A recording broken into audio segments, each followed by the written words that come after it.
Et salut tout le monde, c'est Kanatos pour le troisième devlog de moi dans une superbe aventure.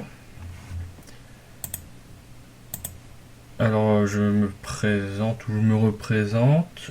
Donc moi c'est Kanatos, ça fait depuis 2016 que je programme. Et aujourd'hui enfin plutôt hier, j'ai sorti un jeu pour une game jam. La game coder game jam avait pour thème le thème de Metroid.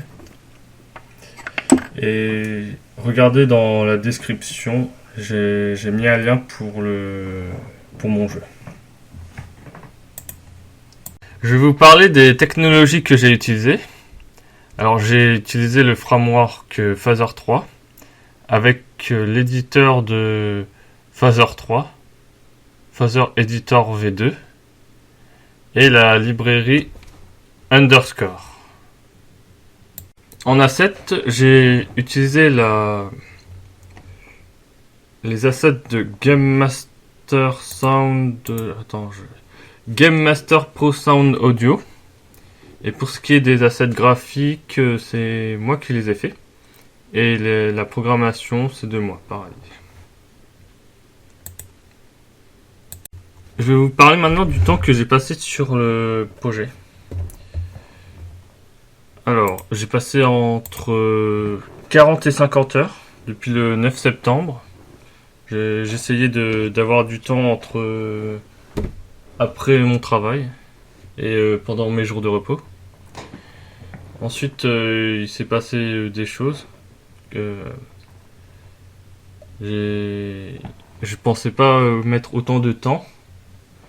Et en fait, j'estimais que je pouvais rendre mon projet en 2 semaines. Mais il s'est avéré que j'ai mis une semaine de plus. Donc, du coup, ça m'a fait 3 semaines. Il y a un logiciel qui m'a beaucoup aidé pour rendre le projet. C'est le logiciel Focus To Do. C'est un logiciel qui est gratuit.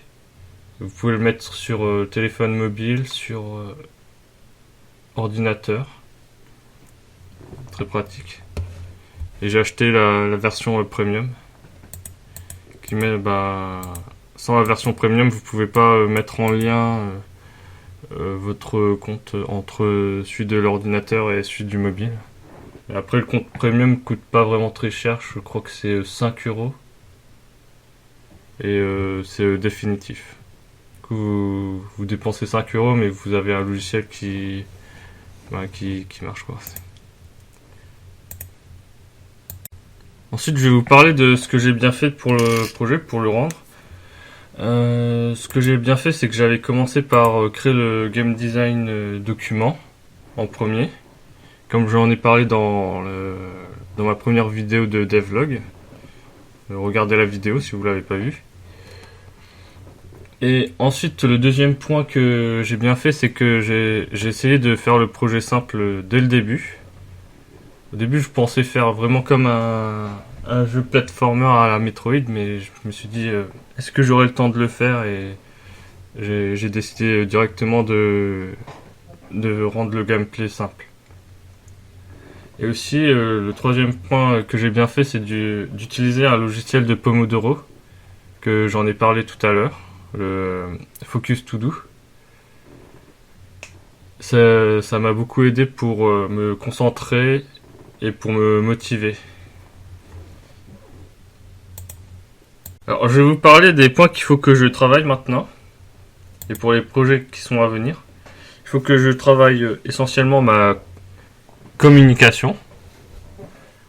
Et aussi, il faut que je travaille un truc qui m'a fait défaut durant le projet, c'est d'estimer le temps de travail et rajouter des marges en cas d'imprévu. Par exemple, il faut que j'estime le temps pour la com parce que c'est quand même du temps. Les devlogs, les créations d'assets, chercher des assets, les bugs et les raisons personnelles ou professionnelles et la recherche pour le jeu. Mine de rien, ça fait quand même beaucoup de temps que j'ai pas pris en compte.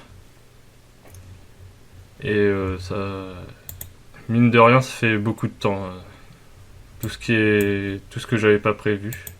Par exemple, juste pour la com ou le devlog, ça me prend entre 1 et 2 heures.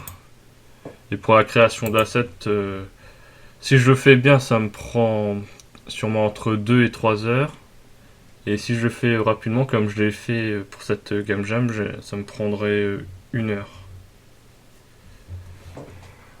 C'est quand même du temps à prendre en compte. Bon alors, merci d'avoir regardé la vidéo. Pensez à mettre un pouce bleu pour ma vidéo, à vous abonner et à cliquer sur la cloche pour les notifications. Et aussi abonnez-vous à mon Twitter que je mets en lien. Et voilà, bonne journée, au revoir.